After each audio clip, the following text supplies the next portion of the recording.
Hello my dear students, welcome to HKS class room. Cylinder గురించి చూద్దాం. సిలిండర్కి మనకు ఏముంటాయి? Same lateral surface area, total surface area, volume ఉంటాయి. ఇది చూడండి, ఇక్కడ సిలిండరు. సో ఇక్కడ మనకు ఇది ఈ సెంటర్, ఈ హైట్ ఉంది కదా, ఇక్కడ నుంచి ఇక్కడికి రేడియస్ అంటారు. ఇది రేడియస్ అంటారు, ఓకేనా? సో ఇది హైటు, ఓకే. సరే, ఇప్పుడు ఒక సిలిండర్ని మనము, సిలిండర్ అంటే ఒక పేపర్, మీరు చూడండి, ఒక పేపర్ని మీరు రౌండ్గా దాన్ని చుట్టారనుకోండి, అది మనకు సిలిండర్లో ఫామ్ అవుతుంది. అర్థమైంది కదా? ఇప్పుడు చార్ట్స్ కానీ ఏవైనా సరే. అలాగే దాన్ని మీరు మళ్ళీ ఏది ఒక రెక్టాంగులర్ పేపర్నే కదా మీరు సిలిండర్ చేయొచ్చు. లేదంటే సిలిండర్ షేప్లో ఉన్న ఏదైనా ఒక దీన్ని మనము ఒక పేపర్ని కానీ ఏదైనా సరే కట్ చేశారనుకోండి, మనకి ఇదిగో ఈ రెక్టాంగిల్ షేప్లోకి దాన్ని మళ్ళీ తీస్తే, కట్ చేస్తే, ఓపెన్ చేస్తే మనకు అది రెక్టాంగులర్ షేప్లో కనిపిస్తుంది, ఓకేనా? ఇదిగో ఈ షేప్లో కనిపిస్తుంది, రెక్టాంగులర్ షేప్, ఓకేనా? సో ఇది ఇక్కడ ఉండే ఈ రౌండ్గా ఉండే ఈ బాటంలో ఈ రౌండ్గా ఉండేదంతా కూడా ఇదిగో ఈ పార్టు అది మనకు లెంగ్త్ లాగా మారుతుంది. హైట్ అనేది ఇదిగో ఇది హైట్. అంటే ఇప్పుడు ఫర్ ఎగ్జాంపుల్ ఈ రెక్టాంగులర్ షీట్లో మారేది ఇది హైటు, ఇది లెంగ్త్, ఇది హైట్ అనుకున్నాం అనుకోండి, ఓకేనా? సరే, యాక్చువల్గా ఇది హైటే, కానీ మనం అది 2 డైమెన్షనల్గా మారుతుంది కాబట్టి దాన్ని బ్రెడ్త్ అనుకోవాలి. హైట్ అని కాకుండా దీన్ని ఏమనుకోవాలి మనము? బ్రెడ్త్ అనుకుంటే బెటర్, ఓకేనా? సో యాక్చువల్గా సిలిండర్లో హైటే, కానీ ఇది బ్రెడ్త్. ఇప్పుడు జనరల్గా నేను సర్ఫేస్ ఏరియా కావాలి అని అంటే, మనకు సర్ఫేస్ ఏరియా కావాలంటే ఈ రౌండ్గా ఏదైతే ఉందో, ఈ రౌండ్గా ఉండే ఈ జస్ట్ ఈ సైడ్ ఇది మాత్రమే మనకు కావాలి. ఈ కర్వ్డ్ షేప్లో ఉండే ఈ ఏరియానే మనము ఏమంటాం సార్ అంటే కర్వ్డ్ సర్ఫేస్ ఏరియా అంటాం. అక్కడ లాటరల్ అన్నాము, ఇక్కడ ఏమనాలి? కర్వ్డ్ సర్ఫేస్ ఏరియా అనాలి, ఓకేనా? ఇది కర్వ్డ్ సర్ఫేస్ ఏరియా. అర్థమవుతుంది కదా? సో ఈ కర్వ్డ్ సర్ఫేస్ ఏరియా మనం ఫైండ్ అవుట్ చేయాలి. అంటే ఇప్పుడు నేను చేస్తానంటే దీన్నే నేను రెక్టాంగిల్ లాగా మార్చాను కదా, రెక్టాంగిల్ లాగా మనము దీన్ని చేసాం కాబట్టి, ఓకేనా? ఈ రెక్టాంగిల్ షేప్లో పైన మనకు చూడండి, ఈ రౌండ్గా ఉండేది ఇక్కడ ఒక సర్కిల్ షేప్లో ఇలా వస్తుంది. దీన్ని నెట్ డయాగ్రామ్ అంటారు. ఈ నెట్ డయాగ్రామ్ మీరు చూసుంటారు, 8th క్లాస్లో ఉంటాయి మనకు. సో దీన్ని మనము డివైడ్ చేస్తే పైన టాప్ అనేది ఒక సర్కిల్ ఇలా వస్తుంది. ఇది మధ్యలో ఉండేది కర్వ్డ్ సర్ఫేస్. ఈ కర్వ్డ్ సర్ఫేస్ ఇప్పుడు నేను ఏమంటున్నానంటే, మీరు సిలిండర్ కర్వ్డ్ సర్ఫేస్ ఏరియా చేసే ముందు అదే పేపర్ రెక్టాంగులర్ మార్చారు కాబట్టి రెక్టాంగిల్ ఏరియా చేస్తే మరి అయిపోతుంది కదా. మరి రెక్టాంగిల్ ఏరియా ఏంటి సార్ అంటే తెలుసు కదా అందరికీ. ఏరియా ఆఫ్ రెక్టాంగిల్ ఏంటి? L/B, అంతే కదా. ఏంటమ్మా ఏరియా ఆఫ్ రెక్టాంగిల్ ఏంటి సార్ అంటే లెంగ్త్ ఇంటూ బ్రెడ్త్. ఇది కానీ నేనేమంటానంటే మనకు ఏరియా ఆఫ్ రెక్టాంగిల్ మనకు అవసరం లేదు, సిలిండర్ కావాలి. కానీ ఇక్కడ విషయం ఏంటంటే మీరు అర్థం చేసుకుని చాలా ఇంపార్టెంట్ పాయింట్ ఏంటంటే cylinder curved surface area, rectangle surface area ఒకటే. కానీ ఇది కాదు ఫార్ములా సిలిండర్కి. ఎందుకు? ఇది సిలిండర్ షేప్లో లేదు కదా, సిలిండర్లో ఫామ్ అయ్యింది అంటే ఇక్కడ మీరు అబ్జర్వ్ చేయండి, ఈ లెంగ్త్ ఉందే, ఈ లెంగ్త్ ఉందే ఎలా మారింది? సిలిండర్కి వచ్చేటప్పటికి ఎలా మారింది సార్ అంటే చూడండి, ఈ సిలిండర్కి ఒక సర్కిల్ షేప్లో ఈ లెంగ్త్ ఒక సర్కిల్ షేప్లోకి మారిపోయింది. సర్కిల్ షేప్లోకి మారింది అంటే ఇదిగో సర్కిల్ షేప్లోకి మారిందంటే ఆ రెక్టాంగిల్కి ఉండే ఈ ఏరియా ఈ సర్కిల్ షేప్లోకి మారింది. అంటే ఈ లెంగ్త్ ఈ సర్కంఫరెన్స్ ఒకటే కదా. అంటే length is equal to circumference అవుతుంది కదా, 2πr ఫార్ములా, ఓకేనా? సర్కిల్ యొక్క సర్కంఫరెన్స్ అంటే రెక్టాంగిల్లో ఉండే లెంగ్తే మనకు సర్కంఫరెన్స్గా మారింది కాబట్టి లెంగ్త్ ఏమో 2πr అవుతుంది. దేనిలో? సిలిండర్కి అయినప్పుడు, ఓకేనా? Length okay. మరి బ్రెడ్త్ ఏమవుతుంది సార్? బ్రెడ్త్ చూడండి, బ్రెడ్త్ హైట్గా మారింది కదా, ఇప్పుడే చెప్పాం కదా. ఇదిగో బ్రెడ్త్, ఇది లెంగ్త్, ఇది బ్రెడ్త్ హైట్గా మారింది కాబట్టి బ్రెడ్త్ ప్లేస్లో ఏం రాసుకోవచ్చు? హైట్ రాసుకోవచ్చు. ఇప్పుడు కర్వ్డ్ సర్ఫేస్ ఏరియా ఒకసారి చూడండి. కర్వ్డ్ సర్ఫేస్ ఏరియా ఏమవుతుంది సార్ అంటే కర్వ్డ్ సర్ఫేస్ ఏమవుతుందంటే L/B కదా, ఇది ఒకటే అని చెప్పుకున్నాం కదా, L/B. L/B అంటే L ఎంత? 2πr ఇంటూ బ్రెడ్త్ అంత, బ్రెడ్త్ హైట్, ఓకేనా? సో రెక్టాంగిల్ యొక్క ఏరియానే సిలిండర్ ఏరియా అయింది, కానీ రెక్టాంగిల్ లెంగ్త్ అనేది సర్కంఫరెన్స్గా మారింది కదా, 2πr. హైట్ అనేది హెచ్. టోటల్గా ఏమైంది సార్ అంటే 2πrh అయింది, ఓకేనా? సో 2πrh ఏది? ఈ సిలిండర్ యొక్క కర్వ్డ్ సర్ఫేస్ ఏరియా. అంతే, సింపుల్, ఇంకేం లేదు. గుర్తుపెట్టుకోవడానికి 2πr. మీరు ఏం గుర్తుపెట్టుకోవాలంటే పెరిమీటర్ ఇంటూ హైట్. ఇది ఆల్రెడీ మీకు చెప్పాను ఇంతకుముందే ప్రీవియస్ వీడియోలో. ఏం చెప్పామంటే ఇది ఒక టాప్ బాటమ్ సేమ్ ఉండే ప్రిజం షేప్లో ఉంటుంది కాబట్టి, ప్రిజం కాబట్టి ఇది మనకు ఈ పెరిమీటర్ ఇంటూ హైట్ చేస్తే మనకు కర్వ్డ్ సర్ఫేస్ ఏరియా వచ్చేస్తుంది అనమాట. Next total surface area. Total surface area simple. Total surface area ఏంటంటే ఏం లేదు, మరి ఈ కర్వ్డ్ సర్ఫేస్ ఏరియాకి 2 సర్కిల్ ఏరియాలు యాడ్ చేసిస్తే ఈ 2 circles areas top bottom add చేస్తే టోటల్ అయిపోతుంది. మరి ఇది ఎంత వచ్చింది సార్ అంటే ఎంత వచ్చింది చెప్పండి. కర్వ్డ్ సర్ఫేస్ ఎంత వచ్చింది, 2πRh ప్లస్ 2πRh ప్లస్ ఈ 2 సర్కిల్స్ అవునా కాదు, ఇది సర్కిల్ షేప్లో ఉంది, బాటమ్ కూడా సర్కిల్, అంటే 2 సర్కిల్ ఏరియాలు యాడ్ చేయాలి అంతే. ఓకేనా. సో కర్వ్డ్ సర్ఫేస్ ఏరియాకి 2 సర్కిల్ ఏరియాలు యాడ్ చేస్తే టోటల్ సర్ఫేస్ ఏరియా అవుతుంది. చూడండి ఇక్కడ 2πr ఉంది, ఇక్కడ 2πr² ఉన్నప్పటికీ r ఉంది కదా, 2πr కామన్గా రాస్తే 2πr కామన్ రాస్తే ఇక్కడ ఏముంది సార్ అంటే h ప్లస్ ఆర్. ఏంటమ్మా, h ప్లస్ ఆర్. చూడండి 2πr into h plus are అర్థమవుతుంది కదా. అదే మనకు టోటల్ సర్ఫేస్ ఏరియా ఫార్ములా. అర్థమైందా. సో ఎలా వచ్చింది కదా, అర్థమైంది కదా, 2πr into h plus are ఎలా వచ్చింది అన్నమాట ఫార్ములా. సో మీరు ఎలా వచ్చింది అనేది మీరు అర్థం చేసుకొని నేర్చుకుంటే మంచిదే, గుడ్. మీరు మర్చిపోయినా సరే మీకు ఇలా చేయొచ్చు. బట్ ఇంత టైం అయితే మనకు ఉండదు. మీరు సమ్స్ చేసినప్పుడు ఇది ఎలా వచ్చింది, ఎందుకు ఈ ఫార్ములా వేద్దామంటే అవ్వదు. మీరు మాత్రం ఖచ్చితంగా గుర్తుపెట్టుకోవాలి. ఎలా గుర్తుపెట్టుకుంటారు అనేది అది మీరు, నేను ఇక్కడ చెప్తాను చూడండి. టోటల్ సర్ఫేస్ ఏరియాకి కర్వ్డ్ సర్ఫేస్ ఏరియా ఇది ఒకటి గుర్తుపెట్టుకోండి. చూడండి ఇదేంటి 2πRh, ఇది 2πRh రాసేయండి. ఇక్కడ కూడా టోటల్కి ఎలా రాస్తారంటే 2πR, అదే గుర్తుపెట్టుకోండి. కాకపోతే ప్లస్ ఆర్ అని ఎక్స్ట్రా అంతే.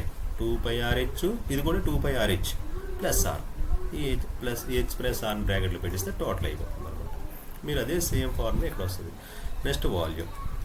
వాల్యూమ్ అంటే ఏం చెప్పుకున్నాం కదా. వాల్యూమ్ అంటే ఏంటి, ఏం చెప్పాను నేనంటే ఏదైనా సరే వాల్యూమ్ సేమ్ టాప్ బాటమ్ సేమ్గా ఉండే ఏ ప్రిజమ్స్ అయినా సరే వాల్యూమ్ కావాలంటే వాటి area bottom area into height చేస్తే వాల్యూమ్ వస్తుంది. బాటమ్ ఇది ఈ బాటమ్ ఏ షేప్లో ఉంది సార్ అంటే సర్కిల్, అంటే πr². చూడండి జాగ్రత్త చూడండి, బాటమ్ ఏరియా ఇంటూ హైట్ అంటే πr² ఇంటూ హైట్. ఏంటి ఫార్ములా అయింది ఇప్పుడు చూడండి, πr²h ఇదే ఫార్ములా, πr²h ఇదే వాల్యూమ్ ఫార్ములా. అయిపోయింది ఇంకా సిలిండర్. అర్థమైంది కదా. కర్వ్డ్ సర్ఫేస్ ఏంటి 2πRh, టోటల్ ఎలా చెప్పాలి 2πRh ప్లస్ ఆర్, ఇది బ్రాకెట్లో పెట్టాలి. ఓకేనా. సో వాల్యూమ్ ఏంటి πr²h. అర్థమైందా. ఇంతేనమ్మా సిలిండర్ ఫార్ములా. నేను లాస్ట్లో ఒక టేబుల్ చెప్తాను, ఆ టేబుల్ ఒక్కటి గుర్తుపెట్టుకోండి. మీరు రాసినప్పుడు కూడా టేబుల్ని ఎక్కువ సార్లు మీరు గుర్తుపెట్టుకుంటే మీకు ఇదంతా కన్ఫ్యూజ్గా ఉండదు, ఒకటి కన్ఫ్యూజ్ ఏమి ఉండదు. ఒకేసారి మీరు గుర్తుపెట్టుకోవచ్చు. Okay right. నెక్స్ట్ ఏంటి సార్ అంటే కోన్. చూడండి ఒకసారి కోను మనకు తెలిసిందే కదా. కోన్ ఎలా ఉంటుందంటే ఒకటి వెట్టెక్స్ ఉంటుంది, ఇంకొకటి మనకు బాటమ్ ఏమో సర్కిల్ షేప్లో ఉంటుంది. ఓకేనా. సర్కిల్ షేప్లో ఉండి బాటమ్ సర్కిల్ షేప్లో ఉండి ఒక వెట్టెక్స్ అనేది ఇంకోవైపు వెట్టెక్స్ ఉంటే దాన్ని కోన్ అంటారు. ఓకేనా. సరే, ఇప్పుడు కోన్కి కూడా మనము టోటల్ సర్ఫేస్ ఏరియా అదే లేటరల్ అనకూడదు, కర్వ్డ్ సర్ఫేస్ ఏరియా చూద్దాం. Curved surface area. నెక్స్ట్ ఏంటి టోటల్ సర్ఫేస్ ఏరియా, థర్డ్ది వాల్యూమ్. ఈ 3 చూద్దాం. ఓకే కోన్కి. ఓకే సరే. ఏంటి సార్ అంటే ఇప్పుడు కోన్ ఒక్కసారి అసలు కోన్ ఎలా ఫామ్ అవుతుందంటే, కోన్ని మనము కోన్ షేప్లో ఉండేది మనం కట్ చేసామనుకోండి, కోన్ షేప్లో మనం కట్ చేస్తే ఓకేనా. దీని నెట్ డయాగ్రామ్ మీకు తర్వాత చూపిస్తాను, నెట్ డయాగ్రామ్ అంటారు. కోన్ని కట్ చేశారనుకోండి ఒక సెక్టర్ ఫామ్ అవుతుంది అనమాట. ఓకేనా. కోన్ని మనం కరెక్ట్గా సెంటర్ నుంచి ఈ వెట్టెక్స్, ఇదిగో ఈ సెంటర్ కరెక్ట్గా ఈ హైట్ నుంచి ఈ వెట్టెక్స్ వరకు కట్ చేస్తే మనకు ఒక దాన్ని ఏమంటే ఈ షేప్లో ఒక సెక్టర్ ఫామ్ అవుతుంది. ఓకేనా. అయితే ఈ సెక్టర్ ఏరియానే ఈ కోన్ ఏరియా అనమాట. ఓకేనా. ఈ సెక్టర్ ఏరియా ఏముంటుందో కోన్ ఏరియా. అయితే ఇక్కడ చూడండి జాగ్రత్తగా మీరు అబ్జర్వ్ చేయండి. ఈ కోన్ని మనము సర్ఫేస్ ఏరియా కావాలి కదా.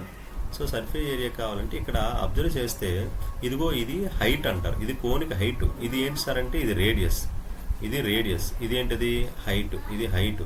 ఇది ఏంటి సార్ అంటే స్లాంట్ హైట్, ఎల్ అంటే స్లాంట్ హైట్. ఓకేనా. దీన్ని స్లాంట్ హైట్ అంటారు, దీని గురించి చెప్తాను తర్వాత. ఇది హైట్ మనకు తెలిసింది, ఇది హైట్, ఇది రేడియస్. ఓకే సరే.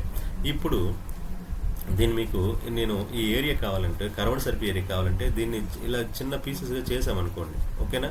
ఇలా పీసెస్గా చేసామనుకోండి, ఇలా పీసెస్ వస్తాయి కదా. సో ఇలా పీసెస్ వస్తాయి కదా. ఇప్పుడు ఈ ఒక్కొక్క పీసు ఏదో చిన్న పార్ట్స్, ఈ పార్ట్ ఏరియాలన్నీ యాడ్ చేస్తే ఈ కర్వ్డ్ సర్ఫేస్ ఏరియా సరిపోద్ది. ఓకేనా. మనం ఇప్పుడు చూడండి, ఇది జనరల్గా ఇది ఎలా ఉంది, ఒక ట్రయాంగిల్ షేప్లో ఉంది. అంటే దగ్గర దగ్గర కట్ చేసి బాగా చిన్న పీసెస్గా కట్ చేస్తే ఇది ఒక ట్రయాంగిల్ షేప్లో మనకు కనిపిస్తుంది. ఒక ట్రయాంగిల్ షేప్లో కనిపిస్తుంది. ఓకేనా? ఓకే, ట్రయాంగిల్ షేప్లో కనిపిస్తుంది. ఇప్పుడు ఈ ట్రయాంగిల్ ఏరియాలు ఇలాంటి కొన్ని ట్రయాంగిల్ ఏరియాస్, ఓకే, కొన్ని ట్రయాంగిల్ ఏరియాలు అన్నీ జాయిన్ చేసి యాడ్ చేస్తే మనకు కర్వ్డ్ సర్ఫేస్ ఏరియాకు కోన్ వస్తుంది. మరి ట్రయాంగిల్ ఏరియా ఏంటి? ఆఫ్ బేస్ ఇంటూ హైట్, అంతే కదా, ఆఫ్ బేస్ ఇంటూ హైట్. మరి ఇప్పుడు మనకు హైట్ అయితే సేమే ఉంటుంది. చూడండి, బేస్ అనేది మనం చిన్నవి పెద్దవి చేయొచ్చు. ఓకేనా? ఓకేనా, రైట్. ఇప్పుడు మనం బేస్ అనేది ఇది చూడండి, జనరల్గా ఆఫ్ బేస్ ఇంటూ హైట్ కదా. మనకు ఇది మన బేస్ని B1 అనుకుందాం, బేస్ని B1 అనుకుందాం. Okay, height, okay, height H అన్నిటికీ కామన్, హైట్ అనేది కామన్గా ఉంటుంది. బేస్ అనేది మనము B1 అనుకుందాం. అలాగే ఇంకొకటి of base in B2 into height, of B3 into height, ఇలా కొన్ని వస్తాయి. ఓకేనా? ఓకే, సరే. ఇప్పుడు ఇవన్నిటిలో మనకి ఏం కామన్ ఉందంటే ఆఫ్ హెచ్ కామన్ ఉంది, ఆఫ్ హెచ్. ఓకే, ఈ బేస్ చూడండి ఒక్కసారి, బేస్లన్నీ కూడా ఏది B1 B2 B3 ఈ బేస్లన్నీ యాడ్ చేస్తే ఏమవుతుందంటే చూడండి, యాక్చువల్గా ఇది మనకు ఇది రౌండ్గా మీకు కోన్ లాగా నేను ఇది ఫోల్డ్ చేశాను అనుకోండి, ఇది సర్కిల్ షేప్లో ఇదిగో ఈ షేప్లోకి మారిపోద్ది అనమాట. ఓకేనా? ఇదిగో ఈ షేప్లోకి మారిపోద్ది. ఈ ఏరియా ఈ లెంగ్త్ ఎంత అయితే ఉంటుంది, ఈ బేస్ లెంగ్త్ ఎంత ఉంటుందో ఈ సర్కిల్ లెంగ్త్ అంతే ఉంటుంది అనమాట. అందువల్ల B1 B2 B3 ఈ బేస్లు, ఇవి బేస్లు అనమాట. ఈ బేస్ల యొక్క లెంగ్త్లు ఈ సర్కంఫరెన్స్కి ఈక్వల్ అయిపోద్ది. అంటే సర్కంఫరెన్స్ ఎంత? 2πr అనమాట. అర్థమవుతుంది కదా? ఈ బేసిల్స్ అన్నీ ఇదిగో B1 B2 ఇవన్నీ కూడా బేస్లన్నీ కూడా 2πrగా మారిపోతాయి. 2πrగా మారిపోయిన తర్వాత ఇక్కడ ఒకటి అబ్జర్వ్ చేయండి. ఇక్కడ మీరు ఇక్కడ హైట్ అని చెప్పామే, చూడండి, ఈ 2 క్యాన్సిల్ అయిపోతుంది. మనకి h ఇంటూ πr మిగిలింది, యాక్చువల్గా h into πr.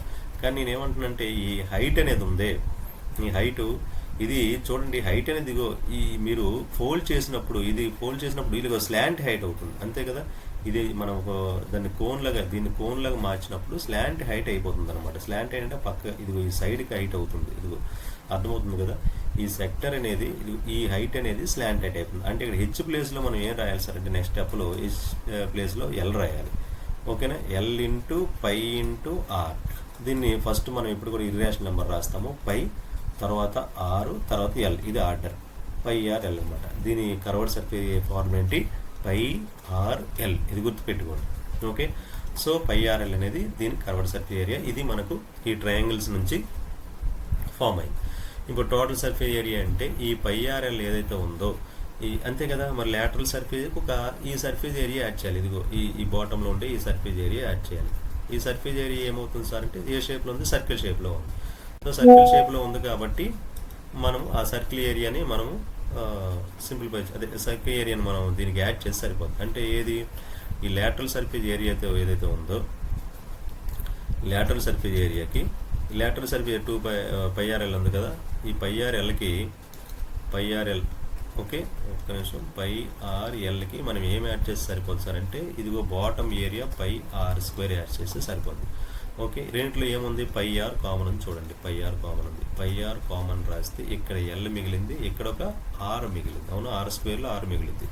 So formula ఏంటి ఇప్పుడు వచ్చింది? πr into l plus r. అదే ఫార్ములా ఏంటి? πr into l plus r లేదా ఆర్ ప్లస్ ఎల్, ఎలాగైనా రాయొచ్చు. మీకు టెక్స్ట్ బుక్లో ఆర్ ప్లస్ ఎల్ అని ఉంటుంది, ఎల్ ప్లస్ ఆర్ అని రాసుకోవచ్చు. Total surface area πr into l plus r. Next last ఏంటి సార్ అంటే వాల్యూమ్. ఓకే, వాల్యూమ్ ఏంటి సార్ అంటే ఒకసారి జాగ్రత్త చూడండి, ఒక్క నిమిషం. ఓకే,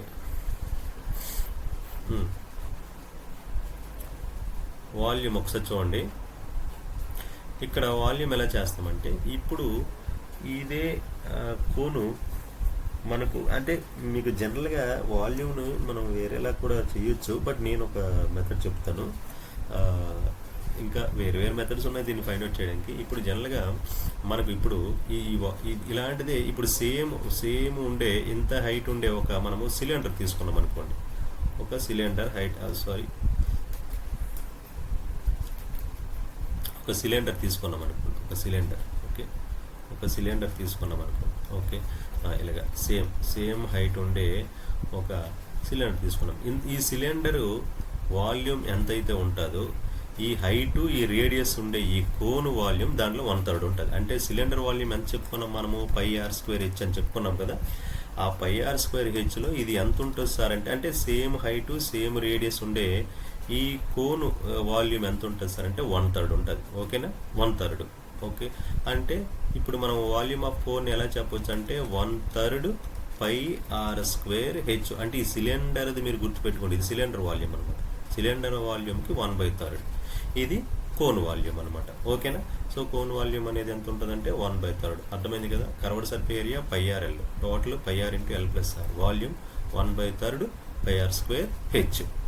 ఇది కోన్. ఓకేనా, ఇంకా మనకు స్పియర్ ఉంది. స్పియర్ హెమిస్పియర్ చెప్తే ఓకే టోటల్ ఫార్ములాస్ అయిపోతాయి. ఓకే, చూద్దాం.